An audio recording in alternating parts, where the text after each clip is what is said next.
Hello hello hello, நான் வருத்தமில்லா வாலிபர் சங்க தலைவர் கைப்பிள்ள பேசுறேன். யார் பேசுறது? இது வரைக்கும் 10 பேர்த்துக்கு மேலே கூப்பிட்டேன், எவனுமே ஒரு நல்ல ரெஸ்பான்ஸே பண்ண மாட்டேங்கிறானுங்க. நான் என்ன தான் பண்ணுவேன்? இவன் வேலை கத்திக்கிட்டே இருப்பாளே. எனக்கே இந்த நிலைமைன்னா அப்போ அவனோட நிலைமை. இது என்ன பிரமாதம்? இது விட பெசலைட் ஒண்ணு இருக்கு. Hello hello hello hello hello hello hello hello,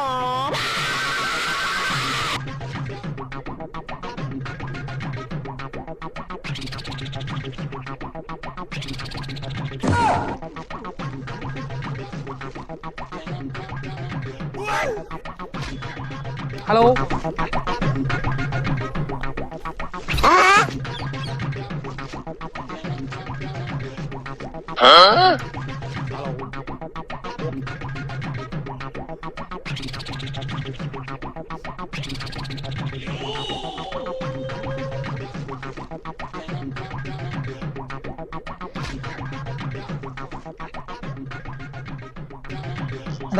தண்ணி. என்ன 2 பேரும் ரொம்ப டென்ஷனா இருக்கீங்க போல இருக்கே. ஆமாம் மேடம், ஒரே டென்ஷன் தான். இன்னைக்கு ஆஃபீஸில் வேற அடுத்த வாரத்தில் 50லேருந்து 80 வண்டி ரெடி பண்ண சொல்லியிருக்காங்க சின்ன மீட்டிங்காக. அந்த பொறுப்பை எங்ககிட்ட ஒப்படைச்சிருக்காங்க. எப்படி ஏற்பாடு பண்ண முடியும்? நம்ம என்ன வேலையா செய்ய போறோம்? சும்மா பார்க்க போறோம். இருக்கட்டும். என்ன பண்ணுறதுனே தெரியல. எனக்கு வேற இது இன்கிரிமெண்ட் டைப். நான் சரியா செய்யலன்னா இன்கிரிமெண்ட்ல கை வச்சிருவாங்க. அதான் எனக்கு இது பண்றது. நான் இது வரைக்கும் ஒரு 20 கால் டாக்ஸிக்கு மேலே கூப்பிட்டேன். எல்லாருமே 2 வண்டி தரேன், 4 வண்டி தரேங்கிறாங்க. யாருமே ஃபுல் கமிட்மெண்ட் கொடுக்க மாட்டேங்கிறாங்க. எனக்கு இப்போ ஒரு 80 வண்டி வேணும். நான் என்ன தான் பண்ணுறது? எப்படி ஒரே நாளில் ரெடி பண்ணுறது? கொஞ்சம் இதோட நிறுத்திக்கலாம்ல. ரொம்ப தூரம் போயிட்டேன்.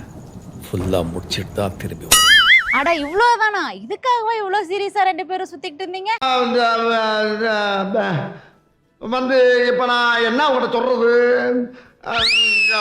தேவையில்லாத ஐடியாலாம் கொடுத்துட்டு நம்மளை இறக்கி விட்டு வெடிக்க பார்க்கறானே. நான் கூட ஏதோ லவ் பண்ற பொண்ணு எப்படி கடத்திட்டு போறதுன்னு பிளான் பண்ணான்னு சுத்திட்டு இருக்கீங்கன்னு நினைச்சிட்டேன். அப்படின்னு நடந்தால் இந்த உலகம் அழிஞ்சிரும்.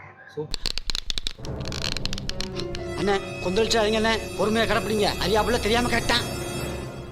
பொறுமை சாமி, பொறுமை சாமி. எங்க கல்யாணத்துக்கு எங்க அப்பா ஒரு இடத்துல கேப் புக் பண்ணியிருந்தாங்க. கிட்டத்தட்ட ஒரு 100லேருந்து 120 கேப் தேவைப்பட்டுச்சு. சென்னையில இருந்து எல்லா இடத்துல இருந்துமே வண்டி எடுத்து கொடுத்தாங்க. அதுவும் நாங்க எதிர்பார்க்கவே இல்லை. 3 நாள் தேவைப்பட்டுச்சு. 3 நாளுமே கன்னியும் அந்த 100 வண்டியிலேருந்து 120 வண்டி வரைக்கும் எங்களுக்கு சர்வீஸ் கொடுத்துருந்தாங்க. சூப்பரா சர்வீஸ் பண்ணியிருந்தாங்க. இந்த 5 லிட்டர் மண்ணெண்ணை வாங்குறதுக்கு எங்க ஆத்தா அப்ப எத்தனை இடத்துல கொட்டடிச்சு ஆடி பாடி சம்பாதிச்ச காசு தெரியுமாடா? இந்த எண்ணெய் இருந்தா எங்க வீட்டுல அனுப்புறியோ. எங்க ஆத்தா அப்படி வேற அடுத்த வாரம் தானா புரோக்கராமு. இந்த 50 ரூபா காசுக்கு எக்கடா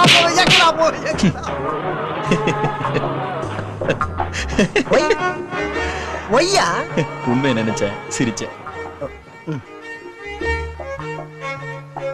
ஐ ஆம் யுவர் பெஸ்ட் ஃப்ரெண்ட். அந்த கால் டாக்ஸி பேர் கூட ஏதோ friends call taxi services. Kanna Laddu திங்க ஆசையா? என்னங்க சொல்றீங்க? நிஜமாவா? கண்ணா லட்டு திங்க ஆசையா? அட பாவி. Hello, friends call taxi சர்வீஸா?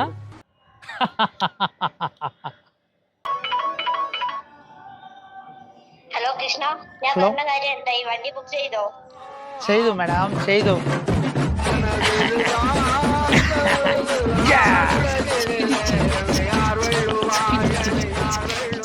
உங்கள் குடும்ப பயணம் பாதுகாப்பாகவும் சுகமாகவும் இருக்க Friends Call Taxi Services.